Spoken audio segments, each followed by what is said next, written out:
Welcome everyone to the fifth episode of the most interesting people in logistics. Today's guest is Trey Griggs. Trey is the VP of Sales at Lean Solutions. Trey, could you please just start off right off the bat, introduce yourself, tell us how you got into logistics and how you became the VP of Sales at Lean.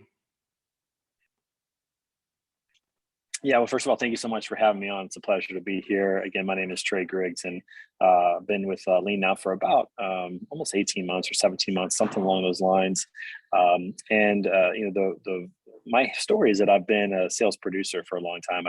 I started at one of the major companies in transportation selling software and load board services. I've worked at a TMS, I've worked at a tracking solution, and I've done that for the past decade. And so most of my experience is as a producer, but most of my thinking is more strategic and leadership in nature and process oriented and some of those types of things. And so when I came to Lean, they had a great sales team. They had some really young guys who were just very hungry, very motivated, very, very skilled at what they were doing, but just were young and just needed a little bit of guidance and some of those types of things. And so it was great to be able to take a lot of things that I've learned and good and bad and help them out, and not only coach them with their sales process, but also to build the structure for a sales organization, because a lot of companies really struggle in that area.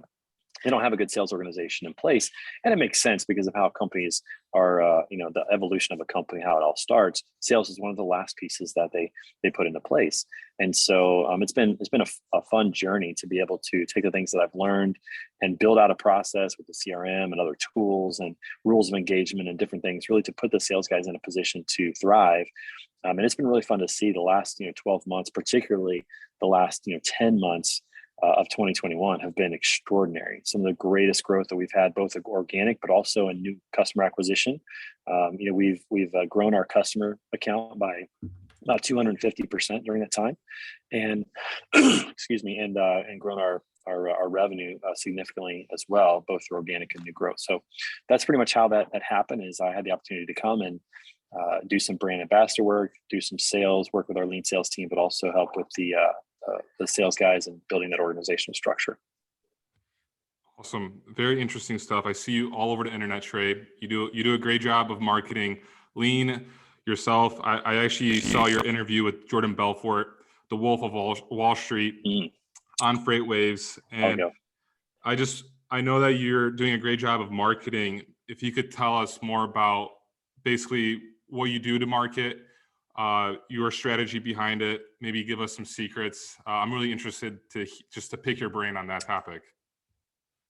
Sure. Yeah. Going back to Jordan Belfort, that was about a year and a half ago. It was great getting a chance to be with him on What the Truck Together. And I actually had him on my podcast, Word on the Street, on Fridays as well during that time. So it's pretty cool to hear from him and other sales gurus out there like Jake Dunlap and other people. And, collaboration, I think, is a big part of getting better, but also a big part of marketing, because in marketing, if you think about it, it's really about networking and about getting your message. Marketing is a one-to-many approach. It's not a sales approach, which is one-to-one. It's more one-to-many. So you have to reach the many. And, a huge part of that is leveraging each other's networks and working together. So as a marketer, as an influencer, one thing that I'm always open to are other influencers that are willing to work together and collaborate in order to gain a larger audience. They're going to have people in their network that I don't have and vice versa. And if we can work together and continually help each other grow, each other's network, then that's going to help both of us out. And then you multiply that by 10, 15, 20 influencers, and it really expands your network a lot faster than you trying to do it one at a time. So marketing, to me, big part of that is collaboration. It's about, seizing moments and opportunities that are really great. Here's a kind of one just that's not transportation related, not something we did, but there's a new country song out there called Fancy Like, and it includes Applebee's, the restaurant. And Applebee's is really smart to collaborate with that country singer to use that song in a commercial, because now they're taking the country music audience network, which is huge, and they're collaborating together with that song that was written with their product and to get people back into Applebee's. And it was a genius move from a marketing perspective to do that.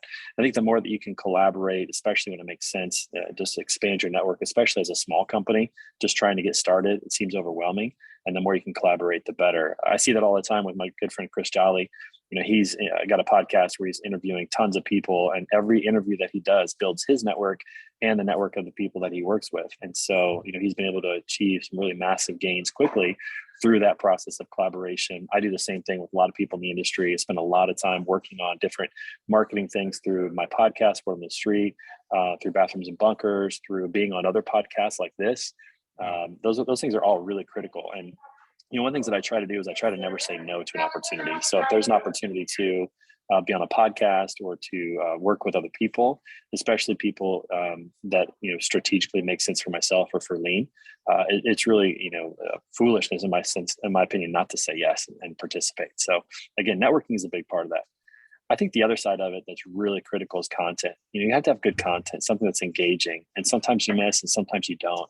And that's why I think there's two things that are really important with content. One is to have an ear to what's happening in the industry and what's going on. What are people talking about? What are people thinking about? What's important?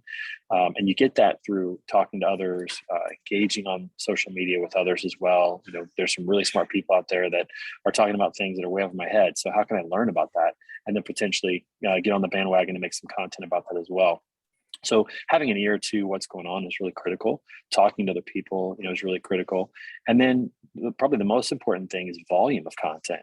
The more content that you can put out, the more consistent you can be about it, the higher the likelihood that you're going to talk about something that really matters or really sticks. And so, if you post, 4 posts, in a week, for example, you may have one that's really good, but if you post 10, there's a really good chance that 1 or 2 are going to be, going to be really big. And so the more content that you're able to produce, especially content that is in line with what's happening and what people are talking about, that's engaging and that's helpful, then the higher the likelihood that you're going to have a greater influence and opportunity to continue pushing your message. The other part of it too about content is it needs to be something valuable beyond just you or beyond an ask. I think that's one of the biggest mistakes that marketers make, is that they're always asking for something from the people consuming it. And you don't have to do that. I think it's really important to give away a lot of really good content, really good information, and be somebody who is known as a giver, because people are drawn to that. People are drawn to that as opposed to somebody who's always asking for something. So there are times where an ask is really important, but I think that it's really critical that the majority of your content from a marketing perspective is about helping educate people, helping to make their life better, giving them solutions to solve their problems. And then when it comes time for them to need what you offer, they're probably going to come to you because they like you. Marketing is a big part about emotion and feeling. People have to they want to like the people that they work with. It's really important, and I think something that's somewhat underestimated when it comes to marketing. Really good advice. Great tips, Trey. So ever since you became the VP of sales, I'm guessing you've been traveling a lot. Like right now, you're in Las Vegas. Lean is based out of Colombia, or at least a lot of the employees are. Springs, Florida, in the United States, but then our entire operations, 6,000 employees are in Colombia. That's correct. 6,000. Wow, that's very impressive. Correct. Trey, so being a leader of such a large group, could you provide us some advice, tips, some wisdom that you've gained from leading? I would love to also just learn about that. Yeah, well, first of all, I work with a lot of amazing people that do a great job. And that's been great for me just to learn from a lot of them. The 6,000 employees that we have in Colombia are led by some people who've been with us for a long time. They know what's best. And so I've learned a ton from them. And I think, this is something that's really valuable for leaders. I always loved what Steve Jobs said.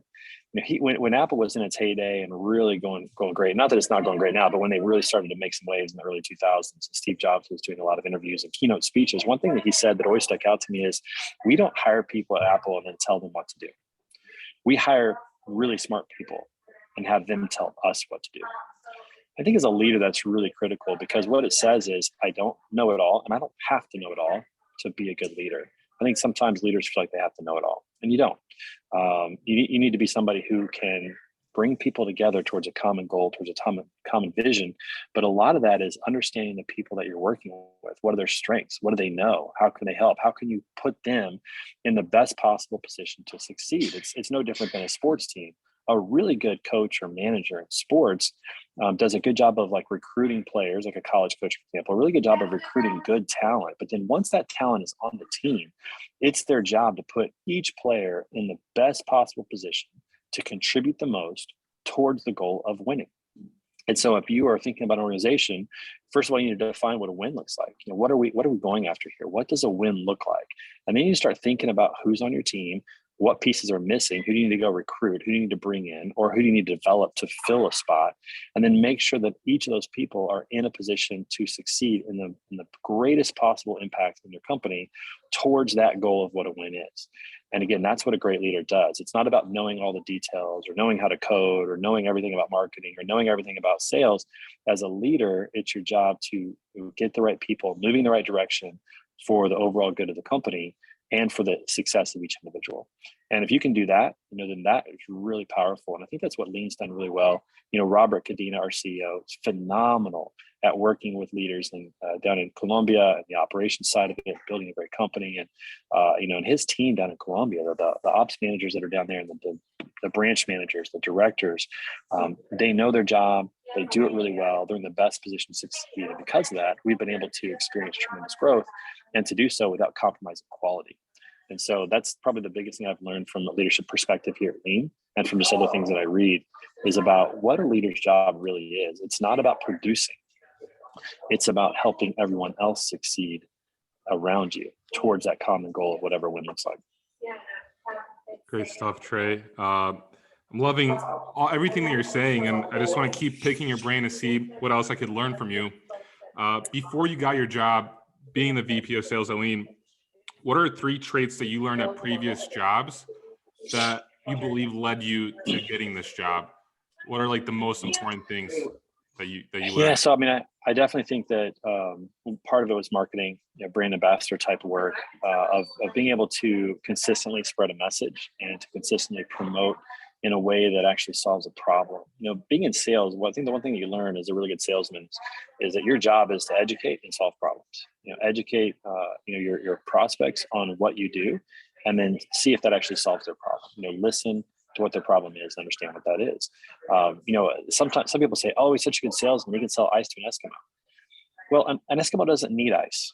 That's not actually solving a problem because they have it, right? So like that, to me, that's deceitful to sell somebody something that they don't actually need.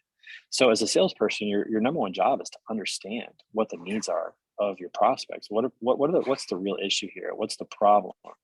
And then 2, it's to diagnose, does my solution solve their problem? And then if it does, then you move on to education, because let me educate you on our solution and why this is going to help you out, why this makes sense for you to go ahead and do this, because you have this problem, we have the solution, and here's how it's going to help, and here's what it costs, and here's how we implement it, and all those types of things. There's a huge piece of education and communication that goes into sales. Well, that's true in marketing as well. When you think about marketing and brand ambassadorship, a lot of it is educating an audience on what you do. Now, you're not necessarily assessing what their needs are, but it'd be good to know what their needs are by listening, by having an ear to the market or the industry of what's going on. And so I think my ability as a former educator, I used to teach high school physics. That was my job before I got into sales. Wow. And I love that. I was an educator first and foremost, and a coach. It's really helped me to take that to sales and say, okay, how can I educate and lead people towards a solution that actually makes their life better? Because that's what a teacher does. That's what a coach does. They try to teach so that somebody can have a better life, right? They have more skills and more knowledge, whatever it might be. And so that was really valuable. I think that helped in that regard. Other than that, I think persistence, which is not annoying. It's, like as a salesperson, when somebody says, "Oh, you're a persistent salesman," a lot of times what they say is you're annoying because you won't stop. Mm-hmm. I think there's a fine line there between the two. Persistence is, hey, I know you have this problem. We talked about it, or I know there's this problem in the industry. I want to know if you have it. I'm not going to stop until we get a chance to at least chat and talk about it, because I have a feeling this could change your life.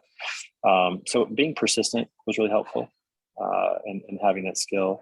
And then I think the other thing too is, well, gosh, what would the third thing be? I don't know if I have a third thing. I think those 2 things are really important: the ability to communicate, listen, solve problems, to be persistent in what I did. And I guess the other one would be to be friendly. This is also underrated, but people want to spend time with people they like. And my wife makes fun of me that every time I meet someone new, she's like, "Oh, you got a new bestie?" And part of me is like, "Yeah, kind of. I mean, we get along. We're friends. I want to be friends with everybody. I want to be friendly. I want people to know that I genuinely care." And I would only imagine that helps you in terms of getting an opportunity, is when people really know who you are and that you really care. Sure. Trey, what does your day-to-day look like nowadays? You do travel a lot. You're in Las Vegas right now. Could you tell us what you're also doing in Las Vegas? Yeah, so every year we have a mastermind event for all of our customers and for some prospects as well. And we bring everybody to Las Vegas, or everybody comes to Las Vegas. We don't necessarily pay for them to come to Las Vegas, but they come to Las Vegas to join us for this mastermind event. It's a wonderful weekend. We have a lot of great speakers. We have good education on what's happening in the industry or what's happening in the economy, how to best leverage lean. We have a lot of fun. It's about a 3.5 hour event on Saturday. And then the rest of the weekend, it's always on Super Bowl weekend. The rest of the weekend is just having fun together because we believe that relationships are really critical in our business, but also just in business and life in general. We love hanging out with our customers and our prospects. And so what we're doing out here now is we're scouting for that. We're making plans because this is going to happen in February 11 through 13. We're very excited about that. And so we're out here kind of doing the scouting portion of it, making sure we have the right golf course for our golf tournament on Sunday and the space for the events and the audio visual and transportation to different activities and things like that. So that's what I'm doing today and tomorrow. But yeah, the day to day is really kind of crazy. It's not consistent. Some days I'm in the office just pounding away, working with our teams and those kind of things. Other times I'm on the road, visiting with clients, going to Colombia, working with our team down there, Medellin, our lean sales team. So it's really kind of a wild ride right now, but it's a lot of fun. Day to day is every day is kind of different right now. I like that. That's very exciting, and being able to spend a lot of time in Colombia. I'm guessing you're enjoying it. Could you give us some insights into your thoughts on Colombia and what you like the most? It's a fabulous country. I do enjoy visiting Colombia. Right now I'm going about once a month. In the future, it might be once a quarter, once every 2 months, something like that. We have a lot of clients who go down. In 2019, before the pandemic, we had over 450 clients visit, or client visits during the year. A lot of clients will come twice a year, 3 times a year, 4 times a year and visit their teams and do that. But in terms of Colombia, it's a great country. The weather is amazing. You can go on the coast and have more of the humid, hot weather like Florida. You can go to Medellin in the valley and have 75 degrees every day like San Diego with beautiful mountains everywhere, a lot of greenery everywhere. You can go to cities like Bucaramanga and enjoy kind of a tropical climate, but not too hot, but great golf courses and great activities. You can go to Bogota, which is 8,000 feet elevation, and get kind of that northwest feel, the cloudy, kind of rainy, cool weather that you see in Portland or Seattle. So it's a phenomenal country from a weather perspective. The people are amazing, very nice, very hospitable. The food is incredible. The farm to table movement in Colombia, because they can grow food year round and all that is really amazing. I never really tasted a tomato until I got to Colombia. Like we have them here in the States, but I always feel like they're kind of watered down and not that rich flavor. But in Colombia, I mean, they're rich. I mean, they almost taste like a fruit, which technically is a fruit, but it actually tastes, really, really good down there. And different foods that they have. Had octopus for the first time down there. That's really good. And the cool thing too about restaurants is every restaurant pretty much has an open air concept because of the weather, like at least in Medellin where I spend most of my time. So a lot of the restaurants are open, and having dinner is a real experience. Like it's a 3-hour festivity every night to go have dinner and just enjoy spending time together. And I think the biggest difference between Colombia and the United States that I've seen so far is how much they value relationships and community. They want to spend more time together with each other than we do here in the States. They want to be friends. They want to do life together. And that's really been fun to see. That's what you're bringing back. You probably learn some of the culture and bringing it back to also help build relationships in the States. Yeah, and a little Spanish too. I should be more knowledgeable about Spanish than I am. My wife is a Spanish professor in college, but I'm learning little by little, and I'm ordering my meals in Spanish and trying to speak as much as I can and texting in Spanish and all that. So it's getting better. Sure. Do you have any tips to provide us, like for having such a hectic schedule, changing day to day? Like, how do you maintain a balance? Do you have like a special diet? Do you exercise? What keeps you mentally like focused and in check? Gosh, I wish I could say I have all of those things, and maybe one day I will. Seems like it's hard to stay consistent, but I do eat a lot of protein bars. I got one right here. Okay. So I eat a lot of those because those are really easy to carry along with me. I drink a lot of water. I'm kind of a water only kind of a guy. So I'm almost all water. I only have 4 drinks. I drink water, Diet Coke, hopefully with cherries, orange juice, and chocolate milk. That's it. So I tend to drink a lot of water on the road because those other things are not as available. And so I do try to eat as healthy as possible when I'm on the road. I try to eat as little as possible. The older I get, the fewer calories I need. So I really try to eat a little bit lighter and not eat a whole lot. That helps out a lot. I don't get a chance to work out as much as I would like. I do a lot of walking. It's not really working out. Okay. I'd love to do more working out, but it's hard to be consistent in some of those areas. I'm pretty jealous of the guys that can, maintain a good workout schedule with a travel schedule like my own. But as far as balance goes, I try to read. I try to listen to podcasts when I'm traveling. I like to write, so I write some blogs and get some thoughts out. That's really helpful for me. And then as far as sleeping, I found that actually taking my pillow on the road really helps me get good sleep. And that's a big part of it is, if you can get good sleep, you can kind of overcome a lot of things. Your body can rejuvenate and replenish and all those kind of things. And I just noticed that hotel pillows are inconsistent.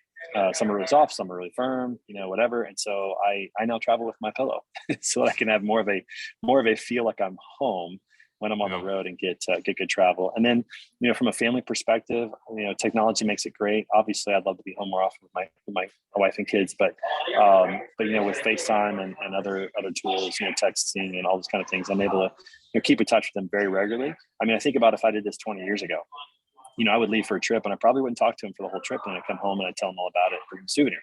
And now I get to, have a call and see videos about their horseback riding or just touch base with them at night before they go to bed, or they can, set it up at dinner and I can kind of have dinner with them. So technology's made it much easier to stay connected. And that's really, really helpful. I think it'd be much, much harder to travel as much as I have and not had the ability to stay connected with my family. Definitely. And technology has helped Lean Solutions, grow and have an office outsourced. So very great stuff. I know that you're a busy man, Trey. If you could just tell us real quick, what are your favorite business books and podcasts that you listen to, just so people could know? Yeah. So favorite business books, probably my all-time favorite is Failing Forward by John Maxwell. Because I think that, most people grow up in a world, and by that I mean public education, grow up in a world where failure is not encouraged. In fact, it's negative. Anytime you fail, it's like negative, it's embarrassing, it's not good. And I think that teaches people not to try new things, not to be creative. I think it shuts a lot of that down. When you are okay with failure, then you're going to accomplish a lot more as somebody who is driven. I think Will Smith said, maybe it was Denzel Washington. I can't remember which one. I like both of those guys. Love listening to those guys. They got great quotes. One of them said, "If you're not trying, or if you're not failing, you're not even trying." And I think that's really true. And so I love that book, Failing Forward, because it talks about how the most successful people in life are people that understand that failure is a part of the process of succeeding, of achieving. And so I love that book. I think about that book a lot, especially if I ever get a little afraid. So I think fear sometimes comes over everybody in different ways. So if I find times that I'm a little afraid of something, I go back and go, no, I just need to try it. I just need to try and see what happens. And that's really been, I think, it's been a revelation for me and really freeing, very liberating to have that philosophy. So I love that book. I love Good to Great by Jim Collins and some of the leadership principles that he talks about in that book and other books that he has. I really enjoy reading and listening to Zig Ziglar. He's a guy who's no longer with us, but had some really great content in the 80s and 90s, just about mentality and coaching.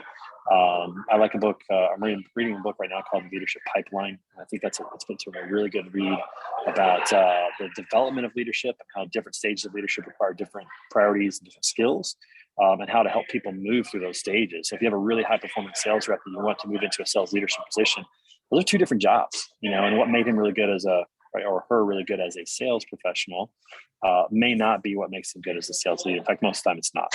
Because priorities change. It's no longer about producing. It's more about helping other people produce. And so there's just, love and reading that.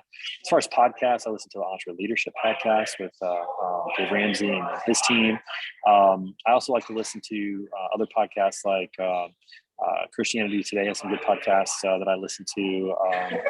I listen to some sermons. I listen to some other things. So kind of a variety as well. I don't really listen to books I don't listen to audiobooks as much, but I do like podcasts. So that's just a little bit of what I consume. Well, thank you for that, Trey. Great knowledge, great information. I wish we had a little bit more time, but Trey is a very busy man, and I truly appreciate taking your time today to be on the most interesting people in logistics podcast. This is the 5th episode. Trey, how do people connect with you? And do you have any last words? I was on mute. Sorry. Yeah, a couple ways. They can find me on on Twitter, on LinkedIn, on Instagram.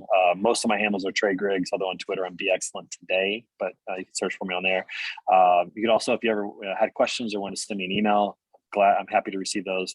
tgriggs@leangroup.com. TGRIGGS @leangroup.com. And then just kind of see me around because I'm all over the place. And I would say this: thank you so much for your time today and for the opportunity to be on the show, Paul. And if there's ever a chance to come back, I'd love it. Definitely. Thank you, Trey. And that is a wrap.